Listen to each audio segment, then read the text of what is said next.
KTLA 5. Right now at 9, rescuers scrambling to find survivors this morning after a major quake rocks Morocco. Over 1,000 people have been killed. We'll bring you the very latest. Plus, sweltering in the skies. Have you noticed cooling systems in airplane cabins maybe not working so well? Why airlines are getting so many complaints and what it means for your next trip. And we are going to have some triple digits again today. Lots of us will be facing above average temperatures, but big changes on the way, beginning with a chance of some sprinkles, maybe some showers and thunderstorms before a big cool down. We're going to talk about all that and more coming up. Plus, he is a rising pop star, and this morning, Jamie Miller is debuting his new single for us all live right here in the studio. That's coming up, plus a special KTLA edition of Pictionary, hosted by our buddy Jerry O'Connell. That's coming up in the 10 o'clock hour.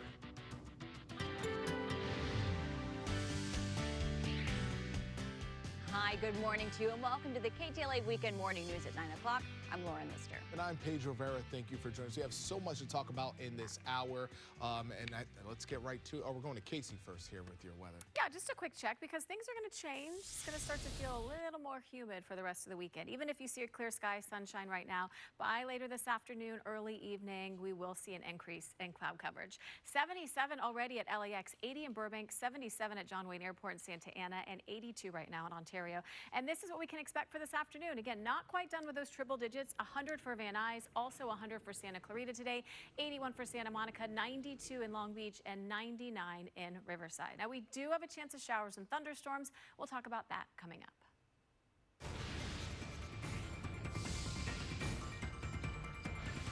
Now to our breaking news this morning across the Atlantic in the North African nation of Morocco. That's where a devastating earthquake hit late last night, and the death toll now stands at over 1,000 people. The 6.8 magnitude quake has toppled hundreds of buildings and historical sites in the city of Marrakesh. A frantic search is now underway to help find those who have been trapped in the rubble.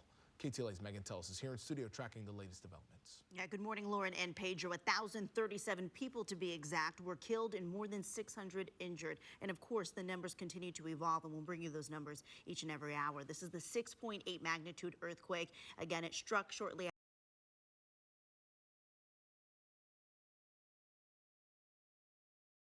sounded like.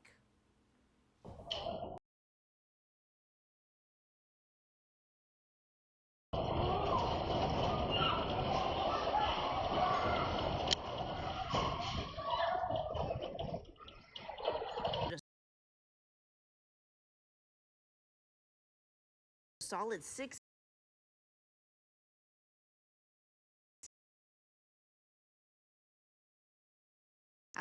of that quake. Many homes are leveled this morning, leaving nowhere for survivors to go. Overnight video shows hundreds of people sitting in groups along the side of the road. Now, since the initial shake, several strong aftershocks have struck. Experts predict the strength of the aftershocks to be in the buildings have crumbled, the bulk of them in and around the 12th century. Rescue crews are having a difficult time this morning, reaching some of the hardest hit remote areas. It's been tough for help to get to the small village communities because of the debris in the roads, and that's what you're looking at now. Officials ensure the people that they are doing their very best to get help to them. We're hearing from President Biden. He is right now at the G20 summit in India, releasing this statement overnight, writing in part, "I am deeply saddened with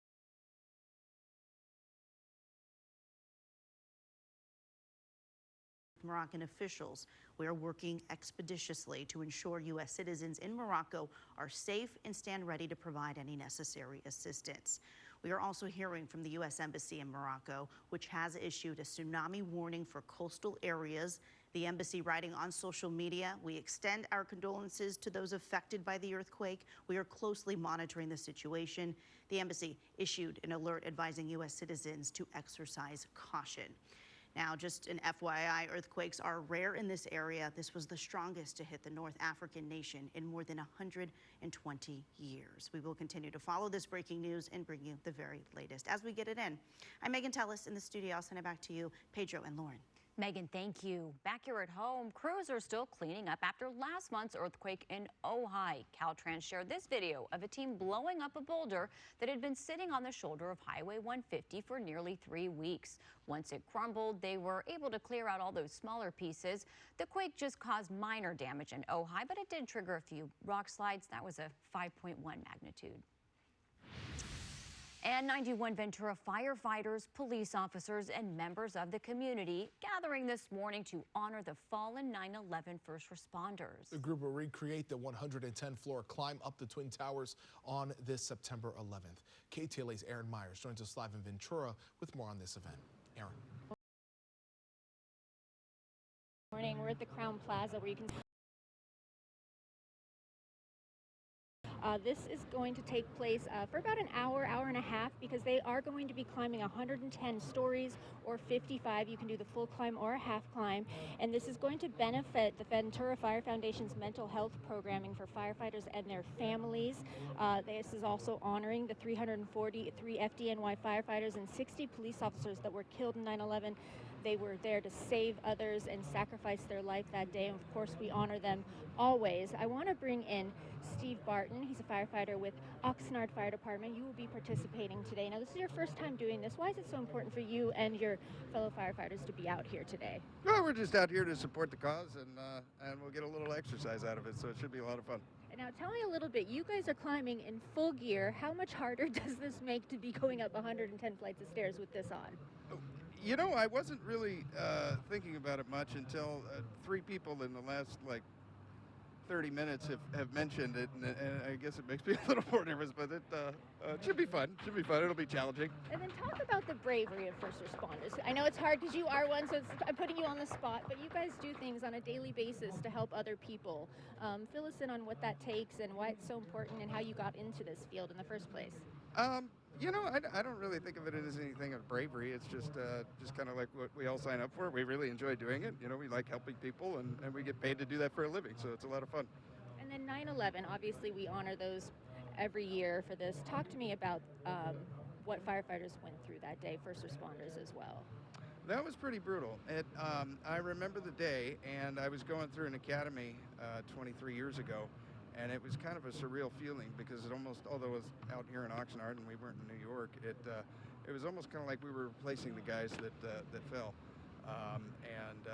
Yeah, I remember seeing when the first plane hit the building, and we all knew that they were coming down. And I'm sure that every single one of those guys knew going up that the building was coming down as well. And but they still ran in. That's what you sign up for. That's the risk you take. And then on a lighter note today, we'll go a little lighter note today. The risk you're taking today is you're going to be very tired, I'm imagining. How much does this weigh, first of all? And what is the plan for continuing this, making it up those 110 flights of stairs? Yeah, 1 foot in front of the other. Just keep going until you're done. Well, thank you for talking to us this morning, and good luck, and thank you guys for participating as well. I know you have your teammates out here with you, with Oxnard Fire as well. If you would like to help out, you can't be out here today, you can go to VenturaFireFoundation.org to donate. And once again, there's about 91 people who will be climbing today, and of course, it's all for a good cause to honor those first responders. And on that, I'm Aaron Myers. I'll send it back to you in the studio. Yeah, and every single one of those men who wear that uniform, we're thankful for. They are brave. New York City officials have identified 2 more victims of the September 11th attacks on the World Trade Center. This comes just days before the 22nd memorial anniversary of the attacks this Monday. The man and woman identified are victim number 1,648 and 1,649. They're both identified by the chief medical examiner as well as through advanced DNA testing of their remains. New York City's mayor, they said that they are withholding the names at the request of their families. These are the first identifications since September of 2021. As temperatures hit an all-time high this summer outside, temps are also high inside of airplanes. A new report from Politico looked at the growing number of complaints from airline passengers about warm temps inside airplanes. According to the report, American Airlines will let cabin temperatures reach 90 degrees before they consider it too warm to board. JetBlue set their threshold at 85 degrees. Apparently, keeping cabins cooler requires planes to burn more fuel, which could cause them to violate pledges to lower greenhouse gas pollution. The alternative is to delay flights until temperatures drop. Federal regulators have set no standards for cabin temperatures during boarding. 90, it's a lot. In the Atlantic, Hurricane Lee is expected to create dangerous conditions along the East Coast as early as this weekend. Forecasters say the Category 3 major hurricane remains hundreds of miles east of the Caribbean with maximum sustained winds of 115 miles per hour.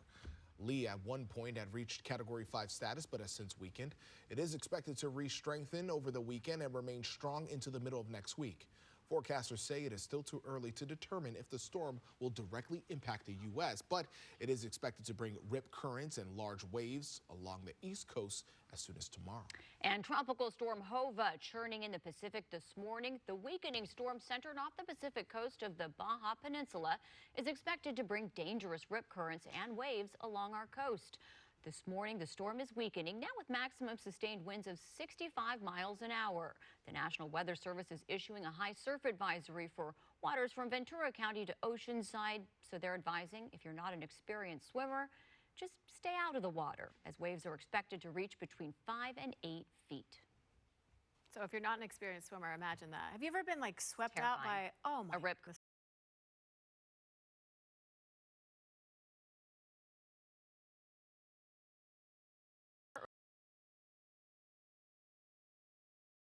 Earlier, it looks stunning. Yeah, it's beautiful to watch. Okay, but let's talk about both of these storm systems. We will start with Hurricane Lee, just so I can show you the track it's on now. Now, the core of this storm is expected to move to the north of the Virgin Islands and Puerto Rico